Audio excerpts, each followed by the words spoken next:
আসসালামু আলাইকুম রাহমাতুল্লাহি ওয়া বারাকাতুহু। কিয়ামতের দিনের সংক্ষিপ্ত বর্ণনা কোরআন ও হাদিসের আলোকে।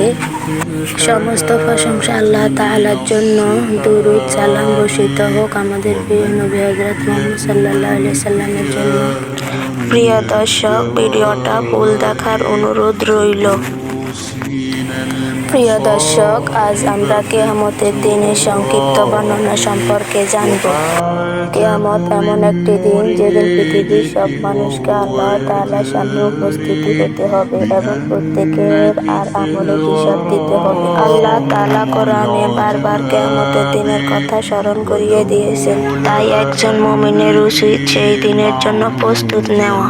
কিয়ামতের নির্দিষ্ট সময় একমাত্র আল্লাহই জানেন। যখন আল্লাহর নির্দেশ হবে তখন সিংহে ফু দেওয়া হবে।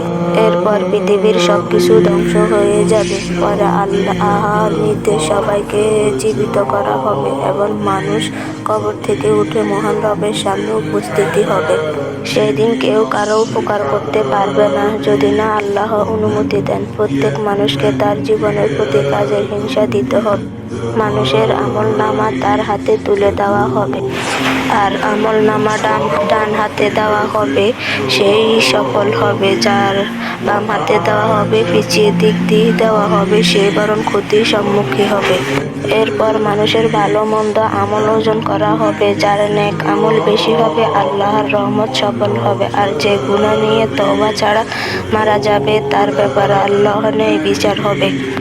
এরপর থাকবে ফুলসিরাত। আল্লাহ যাদের প্রতি সন্তুষ্ট থাকবেন তারা নিরাপদে তা অতিক্রম করবে। সবশেষে জান্নাতবাসী জান্নাতে প্রবেশ করবে, যেখানে থাকবে চিরস্থায়ী শান্তি, সুখ, আল্লাহর সন্তুষ্টি। আর যারা আল্লাহর অমান্য করণ এবং ক্ষমা প্রাণী তাদের জন্য থাকবে জাহান্নামের শাস্তি। প্রিয় ভাই ও বোনেরা, কিয়ামতের দিনের কথা মনে রাখবেন। আমরা গুনাহ থেকে দূরে থাকতে পারি, তাই আসুন কিয়ামতে 5 ওয়াক্ত নামাজ আদায় করি, কোরআন তেলাওয়াত করি, বেশি বেশি তওবা ইস্তেগফার করি এবং মানুষের হক আদায় করার চেষ্টা করি।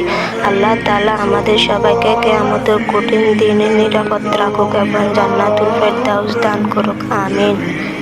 ভিডিওটা ভালো লাগলে লাইক দিন, শেয়ার করুন এবং ইসলামিক ভিডিও পেতে আমাদের চ্যানেলটি সাবস্ক্রাইব করে পাশে থাকুন।